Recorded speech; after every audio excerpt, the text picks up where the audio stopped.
Sejam bem-vindos para mais um vídeo. Hoje iremos falar de formas de como trabalhar uma chamada de forma eficaz.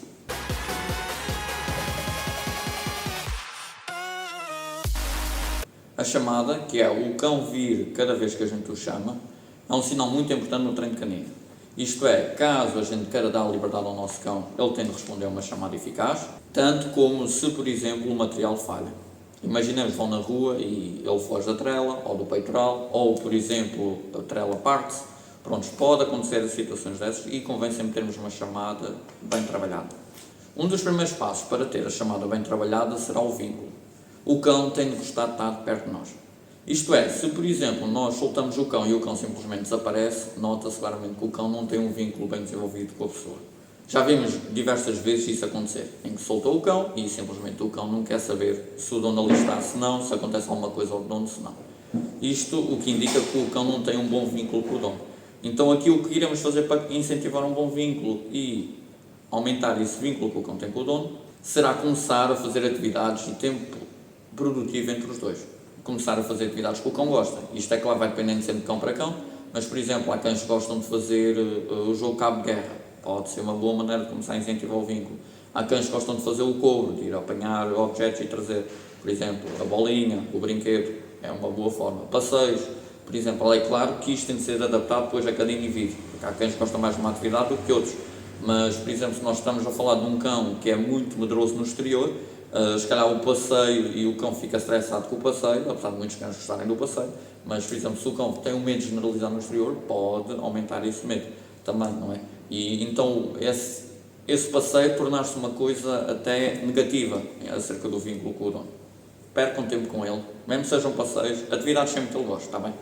Então, o primeiro passo para se começar a trabalhar a chamada, vamos ensinar o que é que quer dizer o sinal que queremos introduzir. Por exemplo, podemos usar, por exemplo, o anda, o aqui, o vem, o come. Usem a palavra que quiserem, isso não há problema. É importante não usem sempre os mesmos sinais com diferentes significados. Isto é, por exemplo, muita gente, por exemplo, usa o nome para o cão olhar para eles, para o cão vir perto deles e para ralhar com o cão, por exemplo. O que isso é muita confusão, está bem? Então é importante vocês tenham uma palavra só para o cão vir.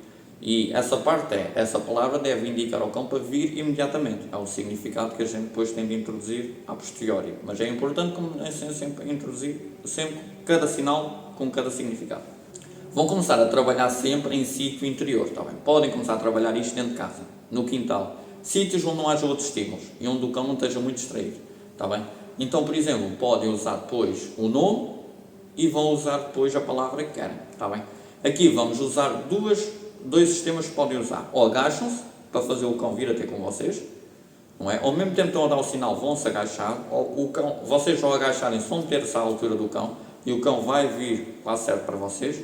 Ou então fazem um pequeno movimento na direção contrária. Correm um bocadinho, tornam-se um bocadinho mais interessantes e o cão, como é atraído pelo movimento, vai ir atrás de vocês. E vocês aproveitam, reforçam também, está bem? É importante aqui que tenham o reforço semicondicionado bem introduzido, está bem? Então, por exemplo, aqui também começar, cada vez que vão reforçar o cão com o reforço positivo, que aqui será, por exemplo, a comida, devem também usar o reforço semicondicionado, que será o muito bem, ou o lindo, a palavra, o yes, o que quiserem depois escolher, está bem? Depois do cão já responder com uma grande frequência, imaginemos, por exemplo, o cão está em casa, ele está numa divisão, vocês usam o nome e usam a palavra que estão a usar para a chamada, vamos pôr o exemplo do aqui. Se ele já estiver a responder 10 vezes, vocês dizem o aqui, e 10 vezes ele vem à chamada sem se distrair, vocês vão começar a passar para a fase seguinte, que será começar a trabalhar no exterior, mas com guia, está bem? Então, aqui a guia vai servir para quê? Vai ser só para ter uma vantagem, que é caso o cão falhe, vocês tenham forma de controlar o cão. Então, por exemplo, aqui vamos começar a introduzir depois o cão no exterior, sem estímulos ainda, inicialmente. Então, aqui o parte do ambiente é muito importante que vocês controlem um pouco inicialmente o ambiente. Se vocês começam logo a levar o cão para sítios com muita estimulação, é quase certo que o cão vai falhar. Porque há os gatos, há os cães, há as pessoas. Então, começar a fazer primeiro no exterior, sem estímulo. E aí vão começar a introduzir os mesmos sinais que estavam a usar dentro de casa. Está bem? Vão dizer o nome, aqui. E ele, logo que venha, reforçar. Se veem que o cão está um bocado distraído com o exterior, podem fazer um bocadinho de movimento ou agachar. Não se esqueçam, essas duas partes depois é para tirar. Está bem? Seja movimento ou agachar, o cão depois é para responder só ao sinal verbal, está bem? Isto pode ser uma forma de atrair um pouco o cão, mas depois, de futuro, a ideia é tirar-se esses sinais e o cão responder só ao sinal verbal, está bem? Por isso, com a evolução do treino, o cão tem depois, vocês devem parar de fazer esse movimento e só usarem o aqui, ou a palavra que escolherem. Depois de ele já estar a responder outra vez com uma boa frequência de guia, sem muitos estímulos, começam a aumentar a dificuldade com os estímulos. Então, por exemplo, começam a ir para locais, controlando sempre um pouco a distância, e vocês a pouco e pouco podem ir reduzindo a distância, mas principalmente com gatos, cães, pessoas, carros, motas, bicicletas, pronto. Todos esses estímulos, o cão depois deve se habituar depois a responder, está bem? Então, por exemplo, caso vocês estão num sítio com muita população, vocês devem começar uma distância mais afastada, de guia ainda, não se esqueçam aqui, o cão está sempre de guia, e depois a pouco e pouco vão reduzindo essa distância e vão motivando o cão a acompanhar sempre com vocês, está bem?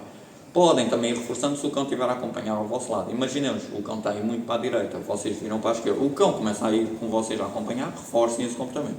De guia a guia é para andar à solta, é para dar liberdade ao cão, seja usem uma guia de 10 metros, de 15, a guia é para andar à solta, aproveitem depois isso a vosso favor, vão reforçando sempre que o cão acompanha ao vosso lado, está bem?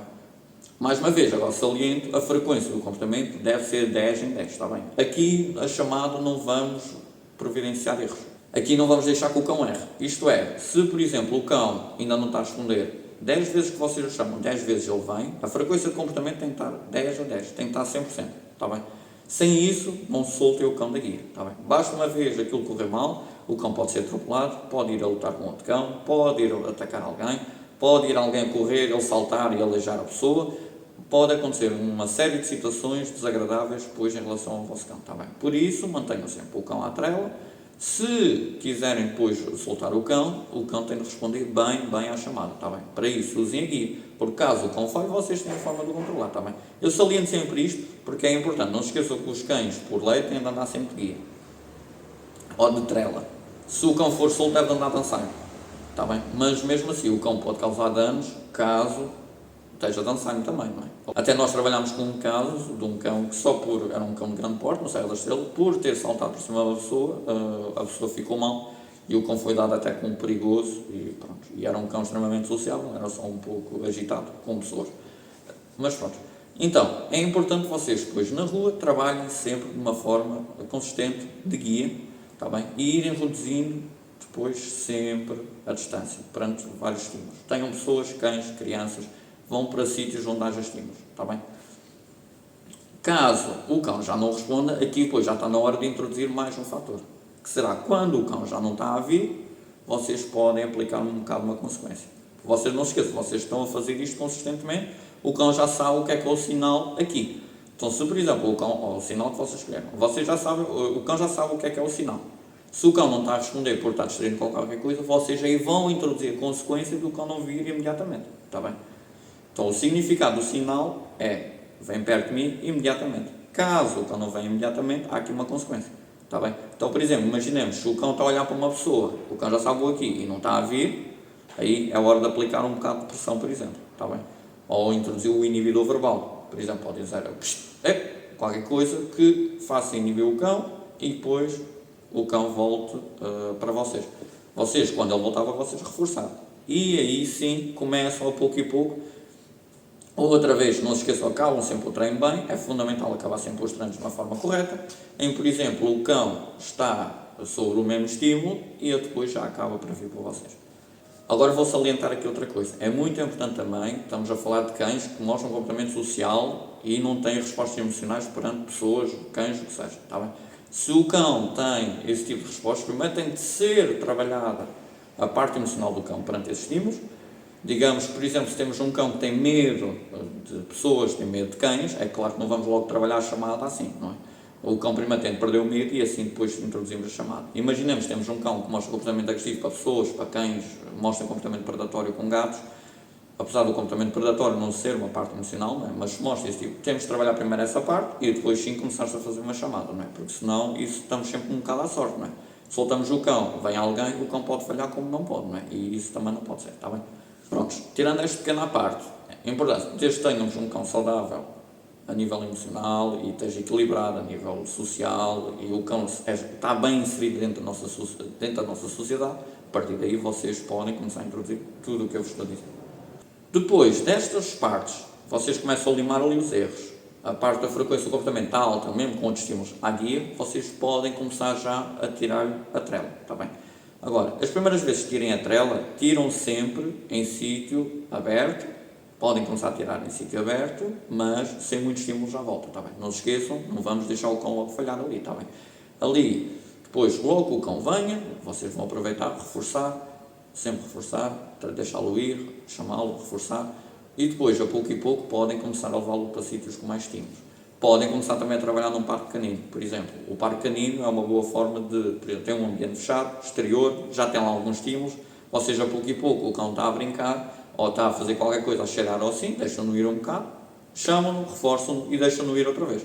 É importante também já não tornar a chamada uma coisa aborrecida, não é? A gente não vai chamar o cão só para lhe pôr a trela. O cão começa a fazer um condicionamento errado às coisas, não é? Porque depois ali é sinal que a liberdade vai acabar. Têm sempre de tornar a chamada uma coisa agradável também, está bem?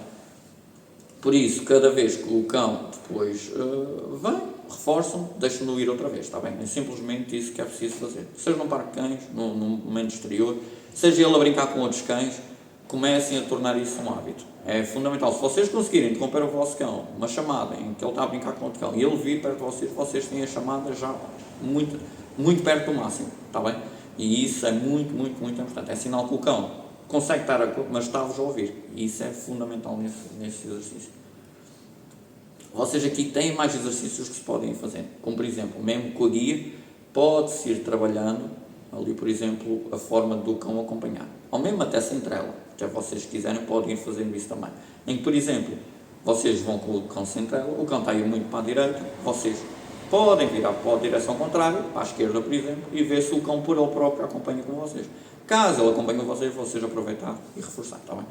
Para concluir, não se esqueçam, criar um vínculo, percam tempo com o vosso cão, façam atividades que ele gosta, está bem? Depois começam a introduzir o sinal, a palavra que querem, dentro de sítios fechados, sem grande estímulo. Podem começar a fazer isto em casa ou no quintal, por exemplo. Começar a trabalhar essa parte, depois de fazer essa parte, começam a pegar em guia, numa trela comprida, 10 metros, por exemplo, e começam a ir para o exterior. No exterior, primeiramente, sem estímulos à volta. Depois, aí sim, começam a pôr o cão sob estímulos, com mais estimulação perto. Cães, pessoas, vão controlando um bocadinho a distância e depois, a pouco e pouco, vão diminuindo, até ao ponto em que estão pessoas a passar ao lado do cão e o cão a responder à chamada. Em que o cão está distraído com o cão, ele olha para vocês chamam-no e ele vem logo. É isto depois que a gente quer, está bem? Porque mesmo depois nós queremos o cão andar à solta e não vai incomodar o gato, o cão do vizinho, para o nosso cão andar à solta, ele não tem de ir para cima dos outros cães. Pronto, isto é outra coisa que é importante. Então, por exemplo, aí é importante depois trabalhar essa chamada a 100%, está bem? Caso o cão não venha, aí como o cão já sabe o sinal e já tem uma frequência de sinal alta e não está a vir por estar distraído com qualquer coisa, aí já é o momento de poderem começar a introduzir algum tipo de inibidor, está bem? Ou seja, o ideal seria um inibidor verbal, não nos podemos esquecer que nós queremos tudo depois verbalmente, mas inicialmente, se vocês estão com a guia, podem aplicar um bocado de pressão, com alguma intensidade. É importante aplicar, tirar logo a pressão, está bem? É só para o cão a perceber que é para vir, chamam-no outra vez, ele vem, reforçam-no, deixam-no ir outra vez, está bem? Agora é importante depois, não se esqueçam que não apliquem a pressão ao mesmo tempo que usar a palavra, está bem? Pelo menos na chamada, porque senão o cão começa a associar o sinal a ser a pressão, e não é isso que a gente quer, tá bem? A pressão é só uma consequência caso não venha. Nós a guia é para andar sempre à solta, andar sempre pelo chão. Depois, quando a frequência desse comportamento já estiver alta, podem começar a soltá-lo em sítios sem estímulo, ou sítios fechados no exterior sem estímulo, como um parque para cães, e depois, a pouco e pouco, começar a ir aumentando a estimulação em que ele é exposto. Mas é muito importante que a parte do vínculo, a parte do andar na rua sem trela e a chamada, são três coisas que andam muito juntas umas com as outras. Se há uma falha numa, o resto já fica tudo meio tremido. Se não houver um bom vínculo, o cão, se não gostar de estar perto do dono, o cão vai falhar. O cão pode andar muito bem a fazer uma chamada, mas depois se não acompanha o dono sem trela, depois é sempre ali um erro que pode acontecer. O cão vai sempre ao 10, 15, 20 metros à frente, não é? Mas na rua, que é aqui o principal que estamos a falar, o cão tem de estar perto de vocês. O cão não tem de incomodar as pessoas, o cão não tem de incomodar os gatos, os cães, o que seja. Agora, é importante também que o vosso cão, também, antes de começarem a fazer este tipo de trabalho, não tenha respostas nem de medo, nem de agressividade perante os estímulos também. Se nós vamos começar a trabalhar a obediência, em princípio, a obediência pode ser uma ferramenta para ajudar a trabalhar essa parte, mas o cão, se por exemplo não está bem perante certos estímulos, tem de fazer uma exposição a esses estímulos também, está bem? E trabalhar-se primeiro a modificação comportamental nesses aspectos e depois sim começar-se a trabalhar uma chamada e a soltar-se. Usem os reforços pequenos, está bem? E trabalhem sempre com vantagem. Não se esqueçam, a frequência de comportamento se não estiver boa, não soltem ainda o vosso cão, está bem? O cão pode se habituar a falhar. É que, por exemplo, o cão, se vocês começam a soltar o cão e o cão começa a falhar, o cão aprende isso, não é? O cão começa a fazer discernimento quando está com guia e sem guia. O cão percebe que sem guia vocês não têm forma de o controlar ou de inibir o comportamento e ele vai, está bem? É claro que depois há outros equipamentos que dá para introduzir, há muitos equipamentos que dá para depois introduzir para inibir esse tipo de comportamento, mas é claro que a gente, quanto menos tivermos de ir a esses equipamentos, melhor. Se a gente conseguir fazer tudo verbalmente, melhor. Eu espero que tenham gostado do vídeo. Comentem se tiverem dúvidas, partilhem o vídeo e subscrevam o canal. Vamos continuar a pôr mais informações sobre cães e mais vídeos. Espero que tenham gostado e até à próxima.